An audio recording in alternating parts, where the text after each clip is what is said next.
Greetings to you all in the precious name of our Lord and Savior Jesus Christ.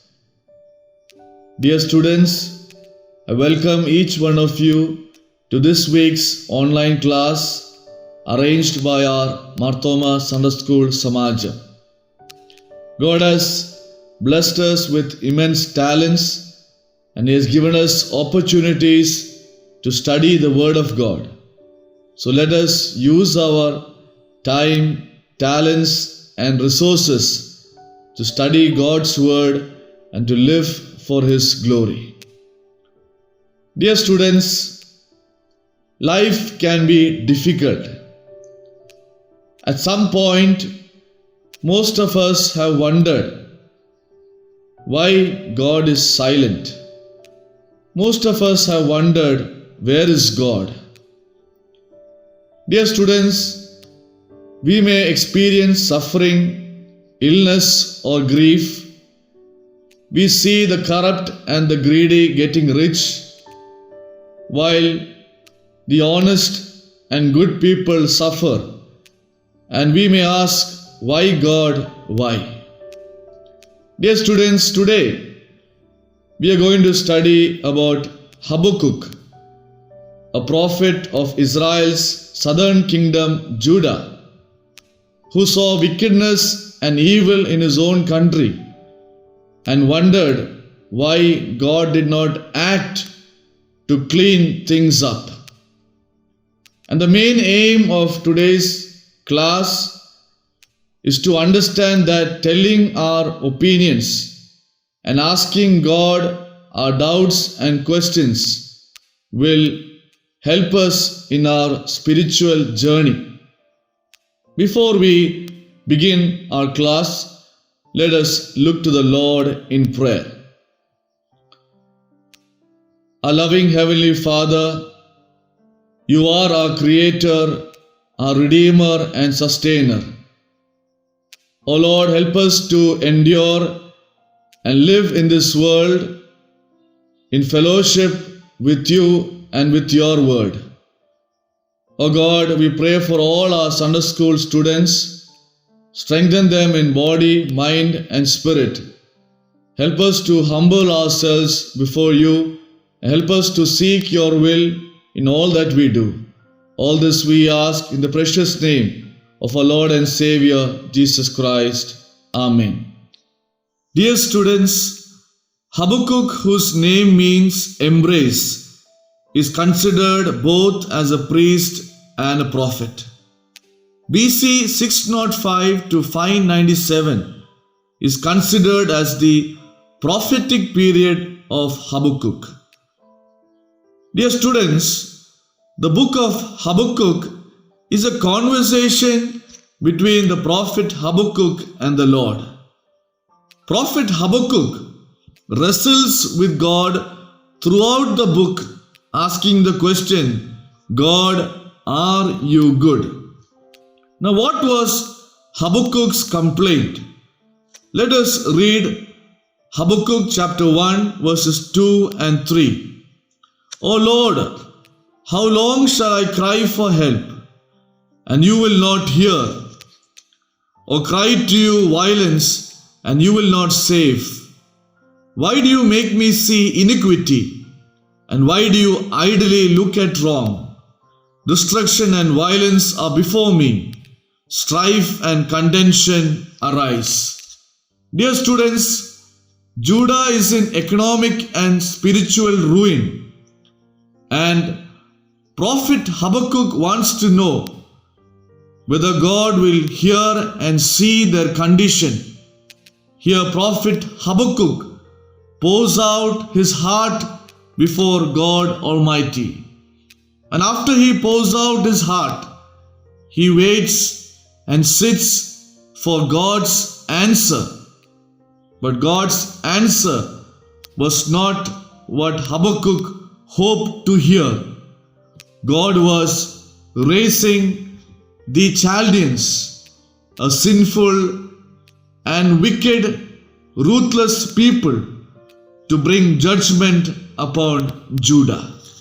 Is God really good if the world is so unjust? This is a central question that the prophet Habakkuk struggles with. Prophet Habakkuk questions God's goodness because he sees so much evil, injustice, and wickedness in the world. Prophet Habakkuk complains that God remains impassive in the presence of injustice. Habakkuk also raises the question of God's righteousness in history, because how could God, who is righteous, allow the Chaldeans and Assyrians to judge God's people? Here, Prophet Habakkuk brings his concern and his anger before God in his desire to see Israel restored and in his desire to see evil defeated. In a world of crisis and chaos, Prophet Habakkuk speaks with clarity.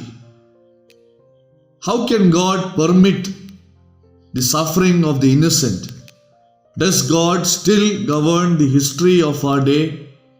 Prophet Habakkuk looked around the corruption and asked, why doesn't God do something? Where is God? Why is God silent? My dear students, men and women of our time continue to ask similar questions. Dear students, Habakkuk was troubled by the moral and spiritual decline of the world around him. And God's response troubled him even further. God used the wicked nation of Babylon to punish Judah.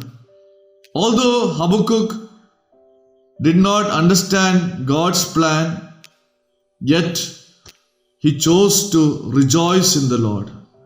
Habakkuk said, "Yet I will rejoice in the Lord." This was prophet's response to uncertainty. Dear students, how do we respond to the difficulties of our life? Can we respond as Habakkuk did? Habakkuk made the choice to rejoice. He was able to rejoice because he learned to rely on the steadfast love and mercies of God Almighty. Let us choose to rejoice in the Lord always. Dear students, have you spoken to God when you have had to go through difficult situations and painful circumstances? We need to speak to God. We need to converse with God. How can we hear God's voice? We can hear God's voice through prayer, through studying the Word of God, through testimonies, worship, and advices. Prayer is communicating with God, listening to the gentle voice of God, and living a life according to God's will in this world. Habakkuk patiently waited for God's reply. Dear students, we need to fully trust in God's salvation plan. We need to confess our sins with the awareness that we are God's people. Dear students, always remember, God's ways are not our ways. God's plans are greater than our plans. God wants what's best for us. God's timing is perfect. Even when things seem chaotic, God is still in control. And always remember, trust in God always. Trust in God always. Sometimes God's answer can surprise us. God's answer to Habakkuk's complaint was that the righteous will live by faith. The righteous will live by faith. Righteous people will live honestly.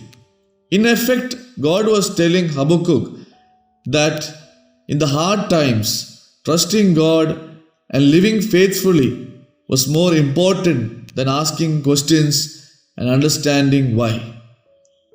Habakkuk responded with one of the most strongest and beautiful expressions of faith. We can see this in Habakkuk chapter 3, verses 17 and 18. Though the fig tree should not blossom, nor fruit be on the vines, the produce of the olive fail, and the fields yield no food, the flock be cut off from the fold, and there be no herd in the stalls, yet I will rejoice in the Lord. I will take joy in the God of my salvation. Yet I will rejoice in the Lord. I will take joy in the Lord of my salvation. Dear students, let us always rejoice in the Lord. In spite of all our failures, in spite of all painful circumstances and difficult situations, let us choose to rejoice in the Lord always. Let us now learn this week's memory verse. This week's memory verse is taken from the book of Habakkuk, chapter 2, verse 14. Habakkuk chapter 2, verse 14. For the earth will be filled with the knowledge of the glory of the Lord as the waters cover the sea. Very simple memory verse. For the earth will be filled with the knowledge of the glory of the Lord as the waters cover the sea. Let us close eyes in prayer. Our loving Heavenly Father, we thank you for giving us this wonderful opportunity to study your word. O Lord, give us the power to overcome the crisis that we face in our lives. O Lord, we pray for our students. Help them to pray without ceasing. Help them to rejoice always. Help them to put their hope and trust in you. And help them to live according to your will in this world. All this we ask in the precious name of our Lord and Savior, Jesus Christ. Amen.